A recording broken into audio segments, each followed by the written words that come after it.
Mesdames, Messieurs, bonsoir et bienvenue dans Face à Face, votre magazine qui traite sans embâche des questions politiques, économiques et sociales, et même des questions de développement. Nous allons parler aujourd'hui des lois en République démocratique du Congo. Les lois qui divisent aujourd'hui tout le pays selon que l'on soit d'un camp ou d'un autre. Il s'agit en effet des propositions de lois initiées par les députés nationaux FCC, Aubin Minakundiala Njoko et Gary Sakata sur les réformes de la justice en République démocratique du Congo. Il y a eu des contestations ça et là. Quoi de mieux pour nous que d'inviter aujourd'hui un juriste qui va justement essayer d'analyser cette question qui t'arrose les esprits des bon nombre de Congolais autour des différentes réformes que l'on envisage ça et là sous les initiatives telles qu'elles sont proposées par les députés du Front commun pour les Congo FCC. Nous avons cité en l'occurrence Aubin Minakundiala Njoko et Gary Sakata. Notre invité du jour s'appelle Hilaire Ntendayi. Il est coordonnateur de l'ASBEL It Is Now. Il est également juriste de formation. Il dispense des cours dans la faculté des droits. C'est avec lui qu'on va s'entretenir aujourd'hui. Maître Hilaire Ntendayi, bonsoir. Bonsoir, monsieur le journaliste. Merci d'avoir répondu à notre invitation pour ces numéros de Face à Face. Il était impérieux pour nous de vous inviter au regard de la question sur la table, les propositions, 3 au total, initiées par les députés FCC, Aubin Minakundiala Njoko et Gary Sakata sur les réformes de la justice. D'emblée, pourquoi ces propositions énervent-elles ? Merci beaucoup, monsieur le journaliste. Et surtout, merci de nous avoir associés à votre émission Face à Face. Les propositions de loi, il y en a pratiquement 3. Ça divise la classe politique, même la société civile. On a qualifié ces 3 propositions de loi de justicides, voire même démocraticides. Donc, ces propositions de loi ont tendance à tuer notre justice et à tuer la démocratie. Vous savez très bien que depuis un certain moment, l'état des droits reste un processus et nous sommes en train de vivre des avancées significatives. Mais avec ces 3 propositions de loi, c'est comme on voulait caporaliser la justice congolaise et on veut donner beaucoup de prérogatives au ministre de la Justice. Or, nous savons que de par notre constitution, le pouvoir judiciaire reste indépendant. Indépendant jusqu'à tel point qu'à l'article 220 de la Constitution, on a inséré ces dispositions de l'indépendance du pouvoir judiciaire parmi les articles verrouillés. Donc, les articles intangibles auxquels on ne peut pas toucher, même si on peut modifier la Constitution.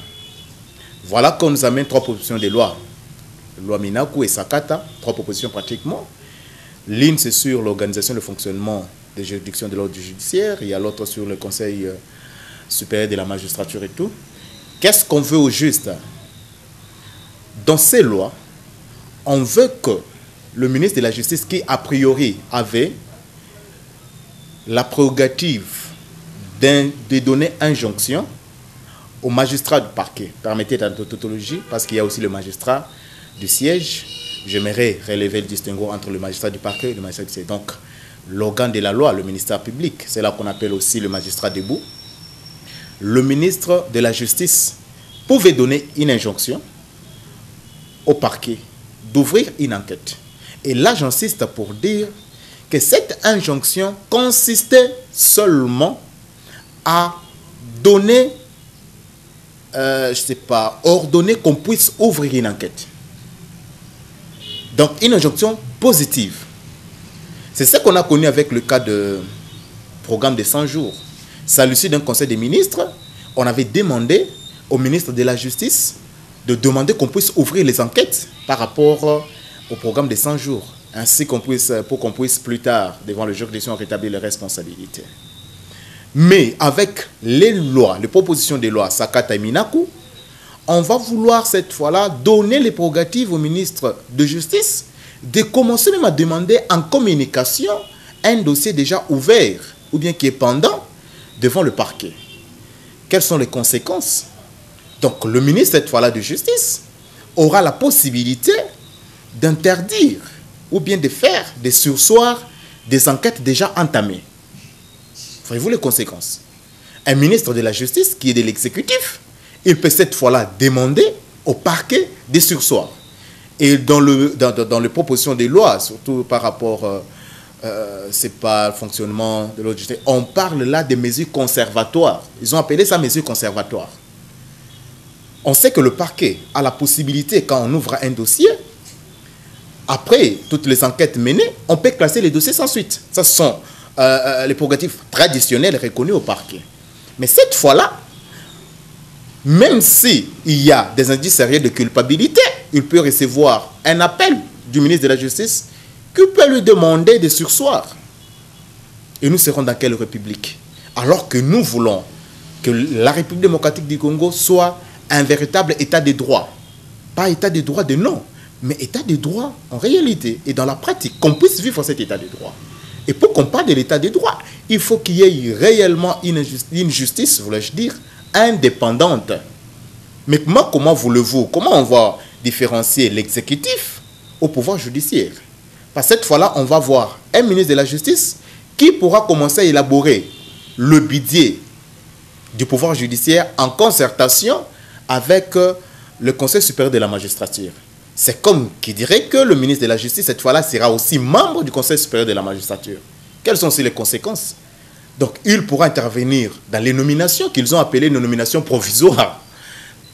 Et ça, c'est une prérogative reconnue au président de la République. Mais justement, parmi les innovations contenues dans ces propositions de loi, bon, je ne veux pas revenir sur toutes les innovations. Il y a par exemple les retours des magistrats provisoires qui seront nommés par le ministre de la Justice sur proposition du Conseil supérieur de la magistrature. Ne voyez-vous pas que, bon, tant mieux, le Conseil va proposer, il ne va pas se complaire à proposer des noms de certains magistrats pantins qui pourront peut-être ne pas mieux exercer leur travail. La proposition, elle est faite, le ministre ne va exécuter qu'une décision après proposition du Conseil supérieur de la magistrature. En quoi ces propositions peuvent-elles fâcher si on s'en tient à cette première innovation par exemple? Dans un état de droit, il y a un principe sacro-saint, moi j'ai toujours appelé ça un principe sacro-saint, qu'on appelle la hiérarchie des normes. Il faut qu'il y ait respect de la hiérarchie des normes. C'est un principe dans un état de droit. En quoi consistent ces principes? Ces principes voudraient que toutes les lois, tous les textes légaux inférieurs doivent leur survie aux normes supérieures. Par exemple, ici la norme en République démocratique du Congo qui serait supérieure à toutes les normes, il faut parler de la Constitution. La norme des normes, comme on dit, la norma normanorum. Et quand vous prenez une décision, même au niveau des entités décentralisées, il faut que ces normes-là puissent se conformer à la norme supérieure qui est la Constitution. En quoi ça fâche? C'est la question que vous avez posée. Ça pêche en quoi? Mais écoutez, depuis tout ce temps, de par la Constitution, c'est le Conseil supérieur de la magistrature qui propose au président de la République. Qui nomme? Ça, c'est constitutionnel. Mais comment aujourd'hui on peut faire une proposition du genre il faut qu'on puisse proposer provisoirement au ministre de la Justice? Ça vient d'où? Voilà, c'est pourquoi on dit non seulement que ces propositions ne sont pas aussi opportunes, elles sont inconstitutionnelles. Et imaginez un peu que ce sont les lois organiques. Les lois organiques, ce sont les lois qui viennent compléter certaines dispositions de la Constitution. Et en principe, ces lois-là doivent se conformer à la Constitution. Donc, on veut enlever le pouvoir du président de la République et octroyer ça à un ministre de la Justice. C'est là où ça fâche. C'est là où ça fâche. Et aussi, quand cette fois-là, vous aurez des propositions, ce sont des propositions. Un ministre de la Justice qui est de l'exécutif, bien sûr, cette fois-là qui va commencer à travailler en connivence avec le Conseil supérieur de la magistrature. Donc, ils peuvent déjà manigancer parce qu'on a dit expresse sur RBC dans ces propositions-là que le ministre de la Justice pourra travailler en concertation pour élaborer les budgets du pouvoir judiciaire. C'est possible qu'on puisse avoir toutes les manigances possibles. C'est comme qui dirait qu'il est dorénavant membre du Conseil supérieur de la magistrature. Quand on va lui proposer le nom de magistrat, par exemple, ils peuvent d'abord en amont travailler avec le Conseil supérieur de la magistrature et puis on pourra lui proposer ces noms-là. Et cette fois-là, le président de la République n'aura que le pouvoir d'entériner définitivement ces magistrats-là. Après, un rapport qui pourra être donné, ce n'est pas par le procureur général ou par l'auditeur, selon que nous sommes au parquet civil ou pas le parquet militaire qu'on appelle l'auditorat. On mettra cette fois-là le président de la République devant un fait accompli. Parce qu'il faut d'abord que le magistrat puisse passer par un stage probatoire. Et avant que tu puisses commencer ce stage probatoire, tu dois être nommé provisoirement par le ministre de la Justice. Mais le ministre de la Justice pourra que nommer les gens qui sont de leur obédience. On peut t'appeler, vous savez comment ça fonctionne. On peut appeler quelqu'un et écoutez, vous parlez au bureau du ministre et tout, quand on vous engage, vous devez travailler pour ceci, on vous engage, on vous assigne même des missions. C'est là où les bas blessent. Ça viole d'abord la Constitution et ça vient aussi violer l'indépendance, la dignité même du pouvoir judiciaire. Justement, vous évoquez l'inconstitutionnalité de ces propositions de loi. À quel niveau réellement ces propositions pêchent au niveau de la Constitution? Parce que Minakou, sur une des radios de Kinshasa, il s'est défendu.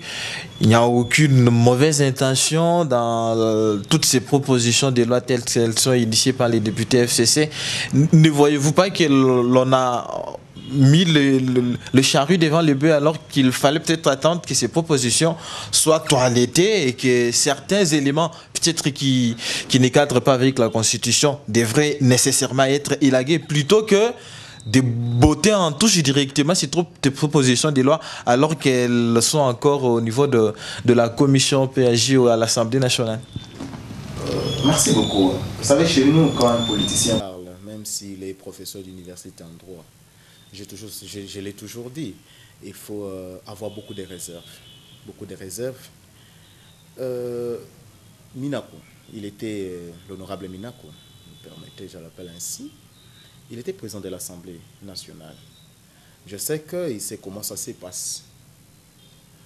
C'est vrai, la politique au Congo, la gravité des faits ne réside pas dans ce qu'on dit, mais dans ce qui n'est pas dit.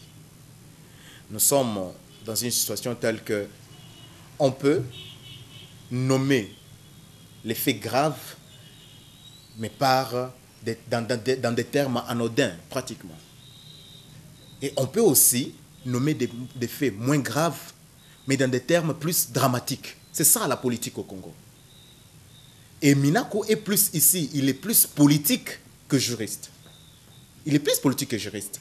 Quand il dit qu'il ne voit en rien l'inconstitutionnalité de ces lois-là, moi, je me dis, écoutez, est-ce que nous avons encore des repères dans notre pays?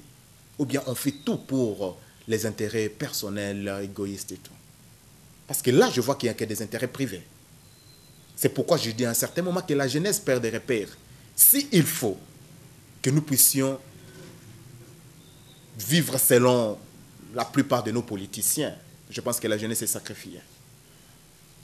Comment voulez-vous, quand vous dites que ça ne pêche pas, je venais de vous donner un cas patent et marrant même, en disant que le pouvoir qui était reconnu, le pouvoir dévolu au président de la République, cette fois-ci, on confie ces pouvoirs au ministre de la Justice.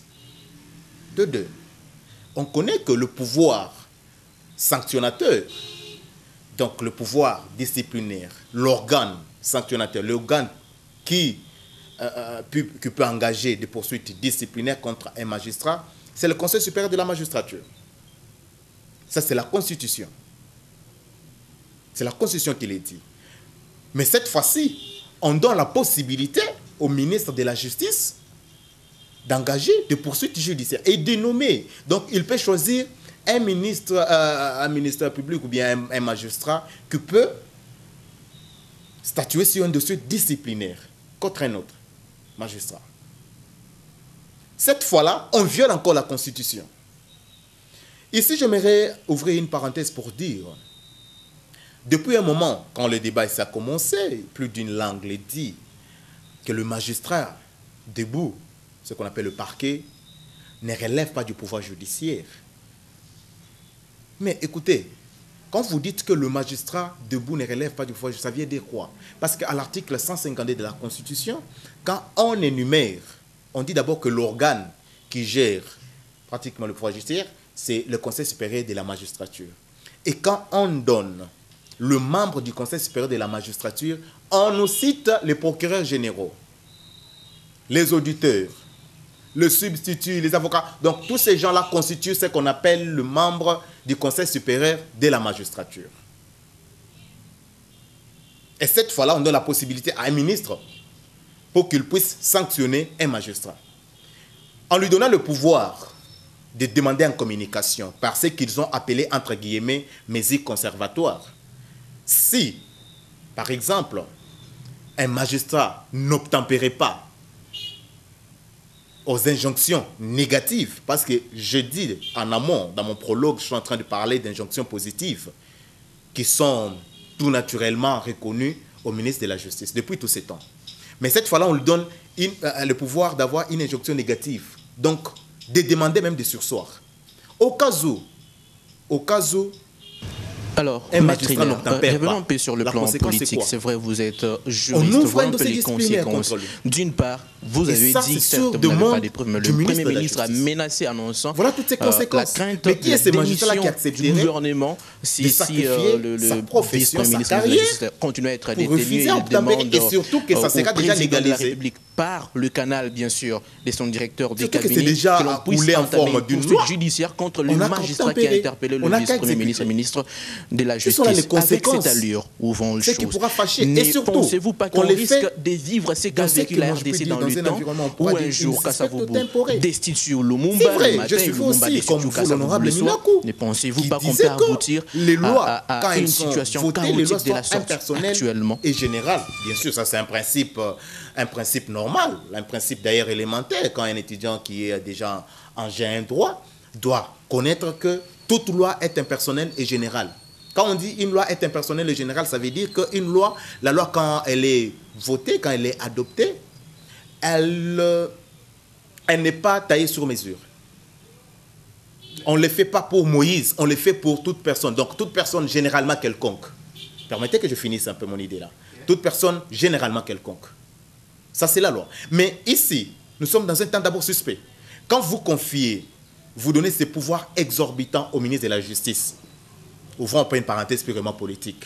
Et on sait que ce ministre de la Justice est issu du rang de PPRD.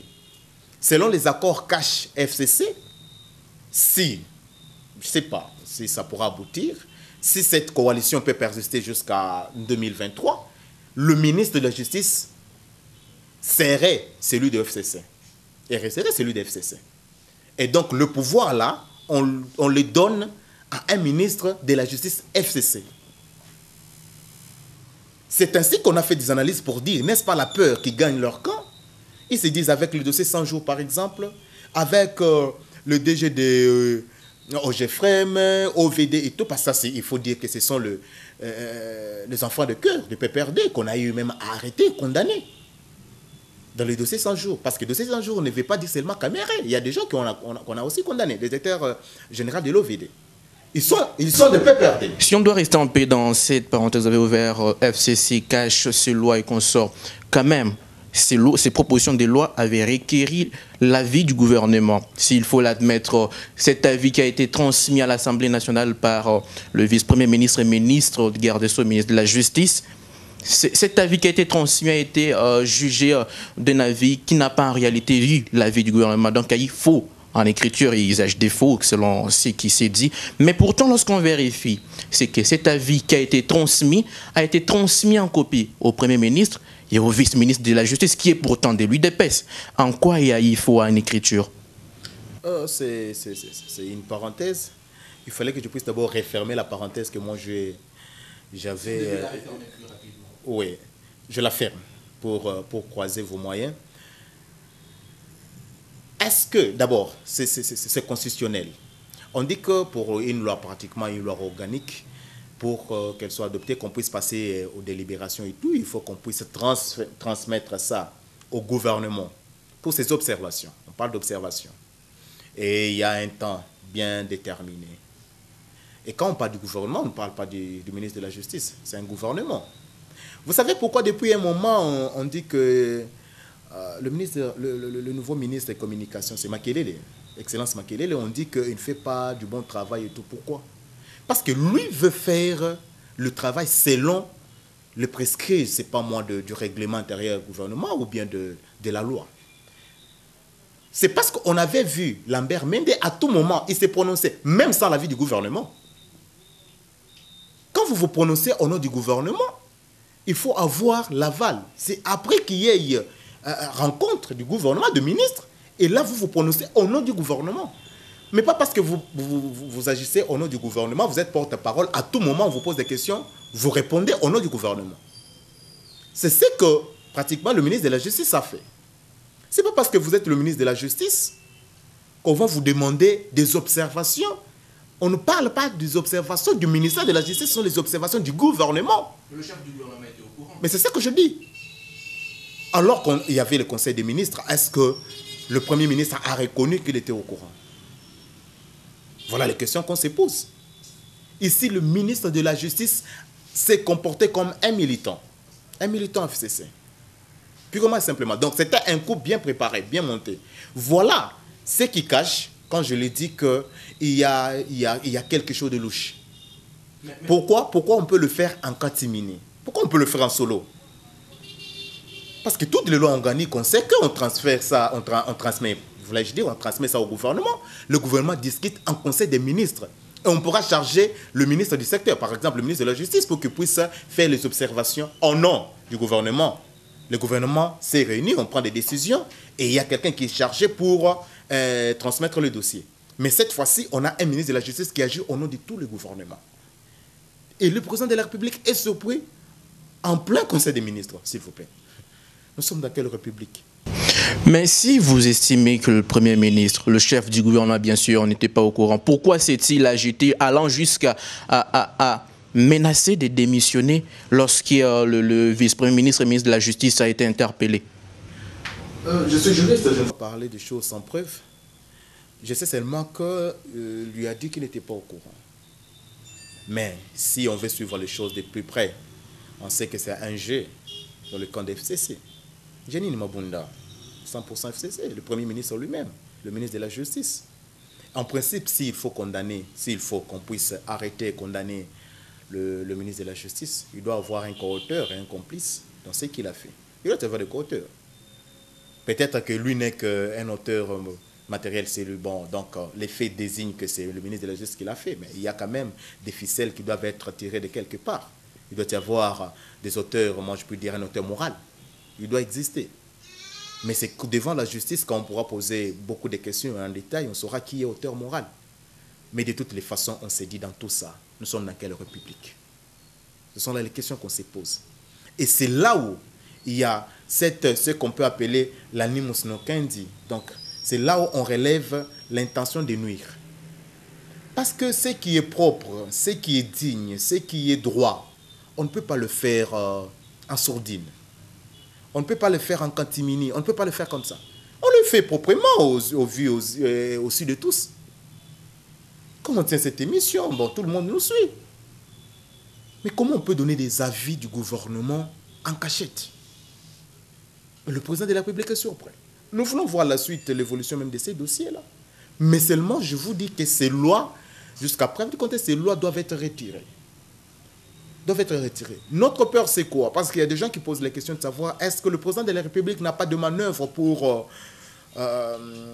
arrêter, par exemple, pour mettre de côté ces lois? N'a pas cette possibilité de manœuvrer. Ça, c'est la Constitution. J'aimerais parler, moi je parle plus avec la loi, je parle plus avec la Constitution. Je sais que pour les lois organiques, je vous ai dit ici que les lois organiques, ce sont les lois qui viennent compléter la Constitution. Il y a certaines dispositions de la Constitution qui énoncent des principes et on vient entrer en détail avec les lois organiques. Dans la Constitution, il est dit clairement que le président de la République peut saisir la Cour constitutionnelle pour inconstitutionnalité de loi avant que ces lois ne soient promulguées. Donc on peut saisir la Cour constitutionnelle. Donc on s'est dit, quand on lit les lois, on s'est dit que ces lois ici sont inconstitutionnelles. Ces lois ici violent la Constitution. Le président de la République peut saisir la Cour constitutionnelle.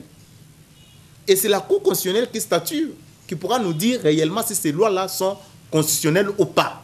Et dès que la Cour constitutionnelle s'est déjà prononcée, on ne fera pas autrement. Le président de la République aussi a la possibilité de renvoyer les textes pour seconde délibération au niveau du Parlement, pour une seconde délibération. On lui transmet les dossiers, on lui transmet le projet, parce que ça continuera. Le projet de loi, c'est quand ça vient du gouvernement, la proposition de loi, c'est quand ça vient du Parlement. Mais il peut renvoyer ça pour seconde délibération. Je parle du cas le plus récent. Mais seconde délibération n'est pas une obligation pour que le Parlement puisse modifier. Ils le peuvent modifier ou bien ils peuvent renvoyer le même texte dans les termes initiaux. Et cette fois-là, je finis. Cette fois-là, on donne 15 jours au président de la République de promulguer la loi.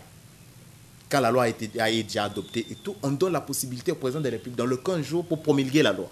Le président de la République ne peut pas refuser de promulguer une loi. Si il arrivait qu'il puisse refuser de promulguer dans le 15 jours, la Constitution est claire. Cette promulgation, elle est des droits. Qu'est-ce que cela veut dire? Le président de la République a refusé de promulguer. La promulgation se fait automatiquement. Et là, c'est le Parlement qui pourra s'évertuer d'envoyer ça au journal officiel pour la publication. Et cette loi devient exécutoire. Par exemple, le président de la République devient obligatoire. Et quand cette loi est publiée, elle devient exécutoire. Et le président de la République n'a pas la manœuvre de refuser de promulguer. Sinon, il laisse la possibilité que cette promulgation puisse se faire de droit. Et ça, c'est la Constitution si on se fait dans un état de droit. C'est ainsi que moi, je préfère que la population, telle que nous sommes, déjà avec Itnao et tout, nous sommes en train de mettre aussi la pression. Les magistrats, les avocats, je vois dans certaines villes, ils sont déjà debout. Nous voulons qu'on mette la pression. Parce qu'on ne sait pas ce qui peut arriver à la Cour constitutionnelle. On renvoie pour que la Cour constitutionnelle puisse déclarer ça inconstitutionnel. La Cour constitutionnelle, je ne sais pas par quelle magie, laisse passer ces lois-là. Qu'est-ce qu'on va faire? Voilà. Alors, Maître Hilaire, revenons un peu sur le plan politique. C'est vrai, vous êtes juriste. Voyons un peu les conséquences. D'une part, vous avez dit que certes, vous n'avez pas de preuves, mais le Premier ministre a menacé, annonçant la crainte de la démission du gouvernement si le vice-premier ministre, ministre de la Justice, continue à être détenu. Et il demande au président de la République, par le canal, bien sûr, de son directeur des cabinets, que l'on puisse entamer une poursuite judiciaire contre le magistrat qui a interpellé le vice-premier ministre, ministre de la Justice. Avec cette allure, où vont les choses, ne pensez-vous pas qu'on risque de vivre ce qu'a vécu la RDC dans le temps, où un jour, Kasavubu destitue Lumumba le matin et Lumumba destitue Kasavubu le soir? Ne pensez-vous pas qu'on peut aboutir à une situation chaotique de la sorte actuellement? Et là, il y aura une petite différence entre la situation Kasavubu et Lumumba. Cette fois-là, on n'avait pas un peuple éveillé. Cette fois-ci, on a un peuple congolais qui n'est pas comme le peuple de ce temps-là. C'est ça la petite différence. Mais au moins, ce qu'on est en train de vivre aujourd'hui, peut-être vous le dites que ça a commencé avec le Premier ministre, quand il demande au président de la République il donne des injonctions. Ça, moi, j'appelle injonction. Quel toupet. Ça, il faut avoir du kilo pour le faire. Et je sais pas pour ceux-là qui donnent cours à l'université, des fois c'est compliqué d'enseigner aux étudiants le droit par rapport à ce qui se passe dans la classe politique. Très compliqué. Vous allez expliquer ça. Comment ça? Un Premier ministre, il instruit le président de la République par une déclaration. Quel topé. Mais ce que je voulais dire, c'est quoi? On a commencé à défier le président de la République depuis longtemps. Depuis longtemps. Le grand problème, c'est la coalition. C'est la coalition. Aussi longtemps que cette coalition persisterait, on pourra toujours vivre les mêmes comédies. Ne vous en faites pas. On venait à peine de notifier le conseil d'administration ainsi que le mandataire de CNCC. Baba Kyungo, on venait de le notifier, mais après combien de temps? On a fait du bruit. Il y a eu des bruits sur les réseaux sociaux. Un président de la République qui a pour circonscription électorale toute l'étendue de la République démocratique du Congo. Il prend des ordonnances. Il signe les ordonnances et ces ordonnances sont bloquées par un ministre de portefeuille. Ministre nommé. Pas même un élu du peuple. Nous ne savons même pas quelle est la circonscription de... Un ministre nommé, qu'on peut révoquer ad nutum. Donc à tout moment. Mais il bloque les ordonnances du président de la République. Aujourd'hui, c'est qu'on est en train de voir. Moi, je me dis, bon, comment les gens peuvent être étonnés de ce qu'on vit? Et ne vous en faites pas. Demain après demain, aussi longtemps que cette coalition continue, ouais, on pourra vivre plus que ça. On pourra vivre plus que ça. Nous nous retrouvons dans une coalition. Ils ont dit, non? Vous avez suivi le secrétaire général PPRD, vous avez suivi le coordonnateur de FCC. Ils ont dit que si l'IDPS ou bien les caches ne sont pas prêts, il faut qu'ils puissent aller tout droit à la cohabitation. Donc ils sont prêts pour la cohabitation. Mais vous connaissez les conséquences de la cohabitation. Parce que s'il faut parler de la cohabitation, en principe, l'UDPS ou bien les caches n'aura que la présidence de la République. Le reste des institutions, tous les ministres pourront être FCC. Qui doit privilégier la coalition? Et même s'il faut privilégier la coalition, pour quel intérêt? Qu'est-ce que le peuple gagne? Moi, généralement, en tant qu'acteur de la société civile, je vis avec ces bas peuples.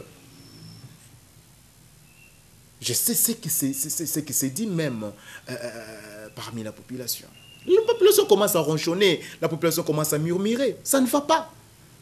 Mais si tel est le cas, pourquoi aujourd'hui, au niveau de la nomination d'un nouveau président de la CENI, il y a beaucoup de contestations, notamment sur un des candidats qui a fait partie de l'équipe Nanga. Peu importe le fait qu'il y a un nouveau dirigeant, un nouveau président à la tête du pays, mais on ne veut pas de ceux-là qui ont trempé dans la soupe sous les régimes Kabila. Monsieur le journaliste, il y a un problème. On sait très bien que nous sommes dans une coalition. C'est la première fois que notre pays, la République démocratique du Congo, puisse vivre dans cette coalition. C'est la toute première fois.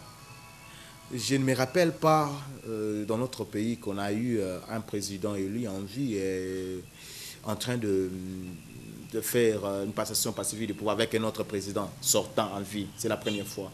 Je me dis, même si c'était parmi les candidats malheureux à la présidence de la République qui était présent, ils pouvaient se retrouver dans les mêmes circonstances objectives de fait. Et ça ne pouvait pas être facile.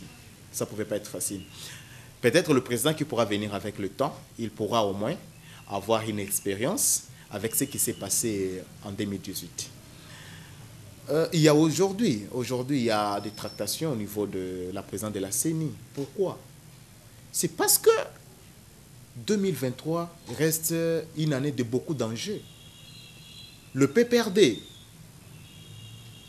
voudrait rentrer, c'est pas moi aux affaires. L'UDPS voudrait continuer à gérer parce que on sait que la mission ou bien les objectifs traditionnels d'un parti politique, c'est rechercher le pouvoir et le maintenir le plus longtemps possible. L'UDPS n'accepterait pas de laisser le pouvoir. Mais c'est là où maintenant il y aura la guerre. Et surtout que chez nous, voilà pourquoi je dis, est-ce que notre CENI, elle est généralement indépendante? Voilà les questions importantes qu'il faut se poser. Est-ce qu'on a une CENI indépendante? Si on avait une CENI indépendante, on n'aurait pas à faire beaucoup de bruit autour de la présence de la CENI. C'est parce qu'on sait que généralement, on a des présidents qui sont de telle ou telle autre obédience politique. Même si on dit qu'il est de la société civile, on sait qu'il roule pour tel ou tel autre camp politique. Voilà le grand problème. Donc, moi, j'insiste sur une chose, il y a possibilité. On peut prendre même, mieux vaut violer la Constitution. Je l'ai dit, je suis juriste, je m'assume. Pour un bien qui pourra perdurer, un bien de la population. On est dirigeant pourquoi?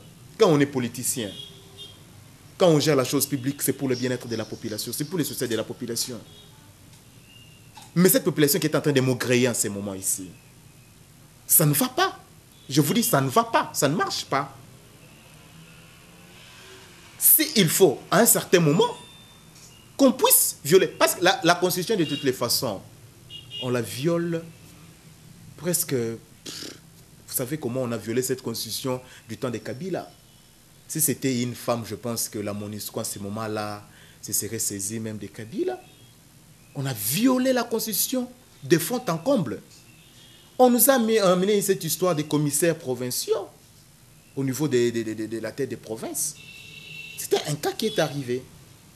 Parce qu'en principe, on devait passer du 12 à 26 provinces. Mais ici, s'il faut qu'on puisse mettre en place des propositions de fait, pourvu qu'on puisse plaire, qu'on puisse satisfaire, pas même plaire, satisfaire les désidératas de la population, il faut le faire. Donc, dissoudre de l'Assemblée, prendre certaines mesures idoines, des mesures ad hoc, et puis on avance. Et puis on avance. Parce que, je vous dis, si les gens attendent que le FCC soit de bonne foi, ils attendront pour longtemps. Je l'ai dit, et je le répète, ils attendront pour longtemps. Vous êtes dans une coalition, mais avec un potentiel, moi je peux dire un potentiel adversaire en 2023. Même au sein du CACH, c'était pratiquement la même chose. Vous êtes, et parce que l'accord FCC-CACH et UDPS, UNC, pratiquement qu'en 2023, c'est pas qui sera président de la République. Qui devrait être, avec ce qui s'est passé, qui devrait être président de la République. Justement, Maître, êtes-vous d'avis que ce qui se passe actuellement au pays est la résultante de la politisation de la plupart des institutions? Aujourd'hui, on connaît comment fonctionnent les politiques, chacun veut tirer les draps de son côté, et au finish, la population n'y gagne rien. Et la même population qui est manipulée, on a vu les jeunes aller caillasser des voitures, aller vandaliser, piller les maisons des particuliers à la suite de ces propositions de loi. Non seulement à la suite des propositions de loi, à la destitution, même à la destitution de Kabundo. Je parle du cas le plus récent. Donc, la population, pauvre jeunesse, parce que généralement quand on dit il faut voir c'est là qui pique. Rares sont ses papas, rares sont ses mamans là. Ce sont ces jeunes gens qui pillent, qui cassent. C'est ce qui est manipulé. Mais la politique au Congo, je l'ai défini ici que c'est toute une sauce à laquelle tout un peuple est en train d'être bouffé. C'est ça la politique au Congo. Je me rappelle qu'on avait un dirigeant, une autorité ici qui disait que la politique est mongalate. Donc, c'est comme un jeu de cache-cache. Il ne faut pas voir ce qui est fait dans ce qui est dit. C'est ça la politique au Congo. C'est question d'intérêt. C'est question d'intérêt. Il suffit que quelqu'un devienne politicien aujourd'hui, qu'il puisse être, c'est pas à la tête d'une institution. Il commence à se payer villa. Il se paye maison, il se paye lopin de terre, il commence à rouler carrosse. On sait. Même au niveau de la province, vous croyez qu'on gère pour le bien-être de la population? Vous êtes sûr, monsieur le journaliste? Ça, c'est une autre paire de manches. Mais je pense, c'est ça que je dis. Mais on parle de la politique d'une manière générale au Congo. Le Kasaï oriental n'est pas aux États-Unis. Quand vous voyez les gens à un certain moment qui se tiraillaient, mais du coup, subito, ils commencent à s'embrasser. On ne nous dit pas pourquoi vous vous êtes tiraillés. Et c'est toujours de la politique. Et on va vous dire la politique, elle est, on dit comment? Évolutive ou quoi? Elle évolue. Elle est dynamique. Elle est dynamique. Dynamique, ça veut dire que même si les faits évoluent, contrairement à tes convictions, contrairement aux valeurs morales admissibles par la communauté, tu dois aussi évoluer. Tu peux même violer les valeurs morales parce que la politique, elle est dynamique. C'est ça le mal. Et dans tout ça, c'est pourquoi avec notre structure, ITSNA, qui est de la société civile, nous travaillons plus pour l'éveil des consciences. Quel que soit les risques qu'on prend et tout, mais on travaillera pour l'éveil de la conscience. Que la population, surtout la jeunesse, puisse comprendre qu'on est en train de vous manipuler pour rien. Et qui manipule cette jeunesse? C'est la politique, les politiques. Et ceux qui leur disent d'aller en route? Mais c'est quoi? Vous n'êtes pas au courant? Vous n'êtes pas au courant? Je vous l'ai dit, et nous allons commencer à dénoncer certaines choses.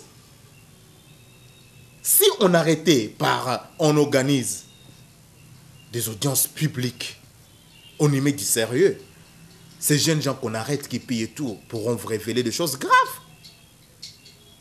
Pourront vous révéler des choses graves.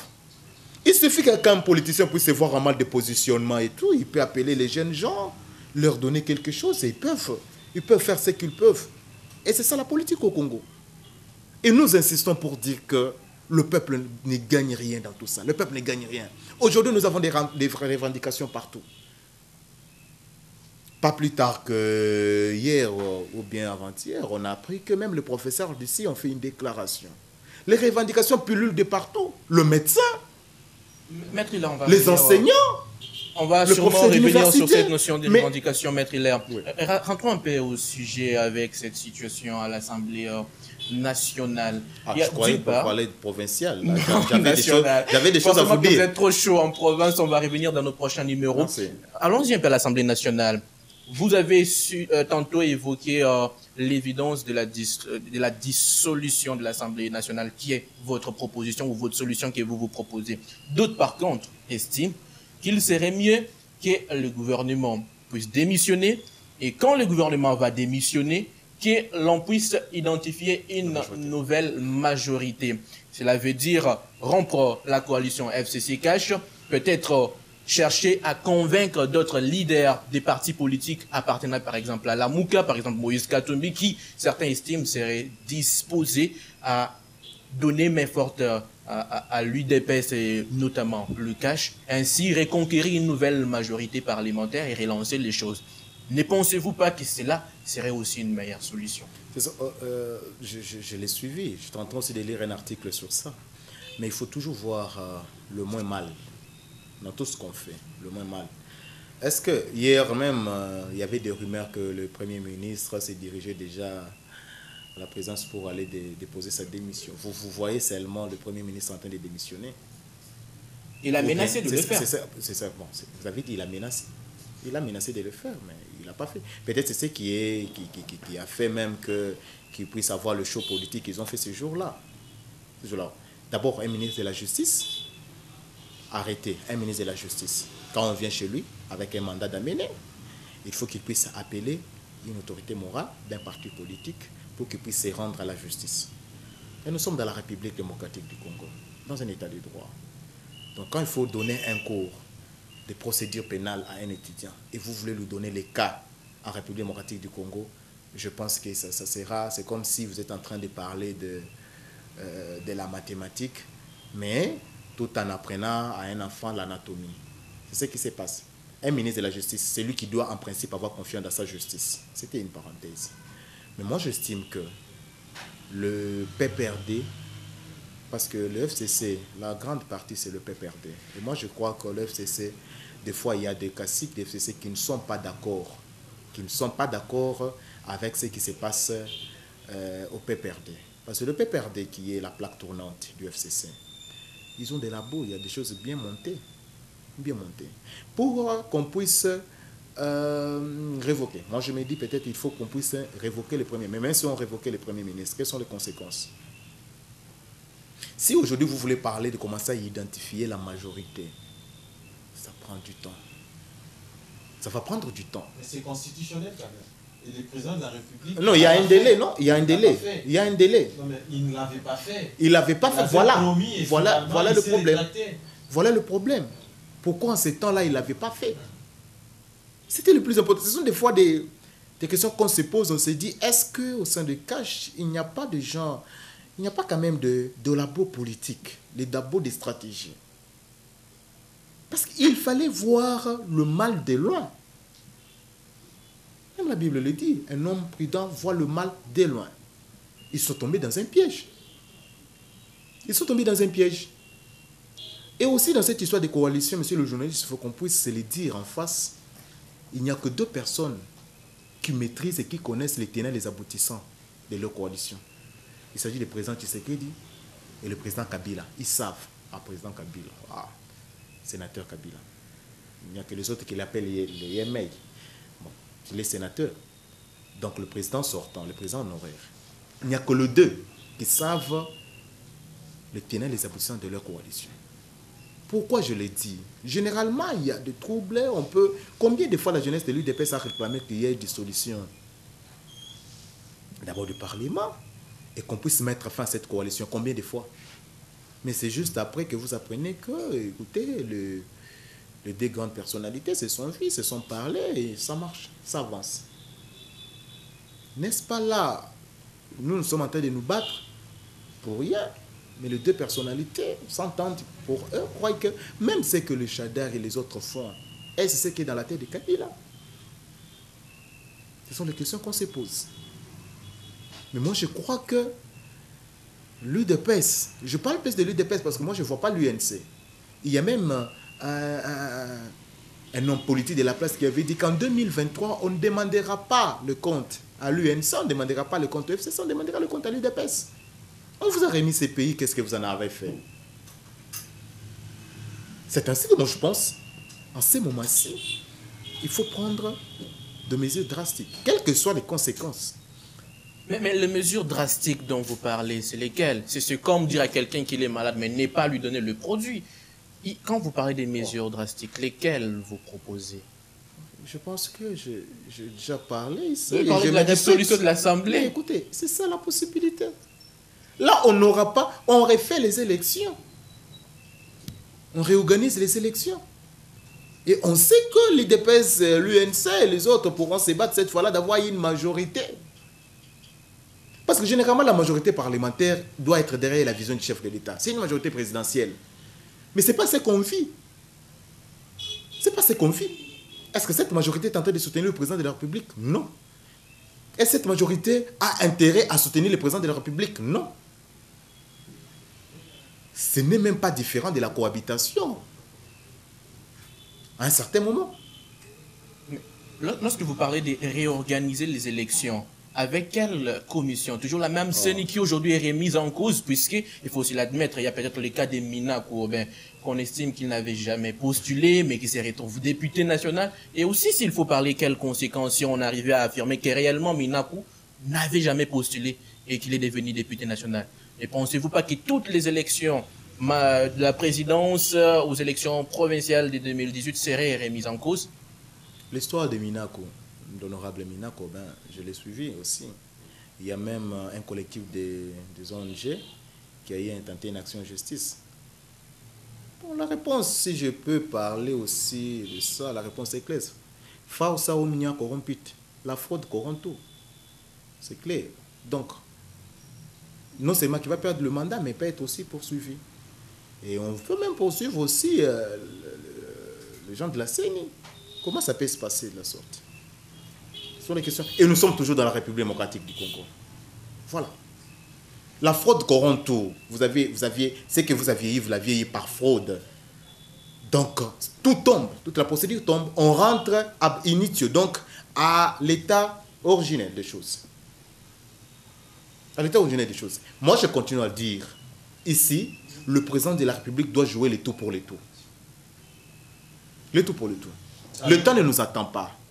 Ce qu'on n'a pas pu faire hier, ne croyez pas qu'on pourra le faire aujourd'hui. Demain ne nous appartient pas. Demain risquerait d'être tard. Voilà pourquoi nous sommes de cette vision-là, it's now. C'est maintenant. Demain ne nous appartient pas. Qui savait, qui pouvait prédire, même si on pouvait être de la lignée de Nostradamus, qui pouvait prédire qu'en 2020, on pouvait avoir cette pandémie de coronavirus? Qui? Oh, vous vous rappelez que le président de la République, il au temporé, en son temps, il aurait dit que 2020 serait une année d'action. Mais voilà l'année d'action. J'y ai, l'année d'action. Ça devient une année de pillage, une année d'approvissement, une année... Pratiquement, rien ne marche. Mais en justice, il y a quand même des actions. Moi, je ne suis pas un prophète de malheur. On peut arriver en 2021, il y a une autre pandémie qui s'annonce. Même pas une pandémie, par exemple une endémie, même une épidémie, c'est qu'on a connu avec Ebola. Et ça vous prend du temps. Mais là, vous avez la possibilité de marquer le point, de faire quelque chose, faites-le. Ça, c'est un principe pour nous. It's now, c'est maintenant. Papa, n'attendez pas demain. Qui vous a dit que demain, vous serez en vie? Donc, vous avez la possibilité de faire du bien à cette population aujourd'hui. Vous attendez demain. Alors, Maître Hilaire, nous allons devoir terminer ce magazine. C'est maintenant qu'il faut agir. Qui va agir? Les mêmes députés dont on se méfie aujourd'hui. C'est vrai on a plus tendance à indexer les députés FCC, mais on les voit quand même aller. Mais les autres, bon, ils se préoccupent plus de leur argent que de faire des propositions de loi telles qu'ils l'ont fait ceux du FCC, même si aujourd'hui cela a créé des soulèvements dans la population. Qui va agir réellement? La population, en pillant, la solution elle est à quel niveau? Je me rappelle que le feu Etienne Tshisekedi Moulumba l'avait dit, le jour où la population pourra sortir sans un mot d'ordre, ça sera le début de la démocratie. Ça, je l'ai vu. Nonobstant quelques petits couacs enregistrés, les violences et tout, mais quand la population s'est levée, vous avez vu quand même que la République a tremblé. Non, mais il y avait des vous vous rappelez en 2015, en janvier 2015, quand on était en train de conditionner les élections par un recensement préalable, cette population, il n'y avait même pas un mot d'ordre. Je me rappelle qui était... Il n'y avait pas, parce que l'UDPS n'avait pas donné les mots d'ordre. Je me rappelle que c'était plus l'UNC en ce moment-là. Jusqu'à ce qu'on a retiré cette proposition-là. Donc c'est possible que la population puisse se prendre en charge. Mais ici, il faut aussi noter qu'on doit éviter de piller, de casser. Moi, je dis que la grande solution ici, c'est la population. Vous croyez, monsieur le journaliste, on s'est levés tous, je vous dis tous, sans tenir compte de notre rang social. Parce que généralement, ici, quand il faut parler marche, on a tendance à indexer les gens qui sont, bon, permettez, c'est fort et tout, les enfants de la rue, les chégués. Voyez-vous, c'est comme quand on dit qu'il y a marche, on va piller, on va tuer. Non.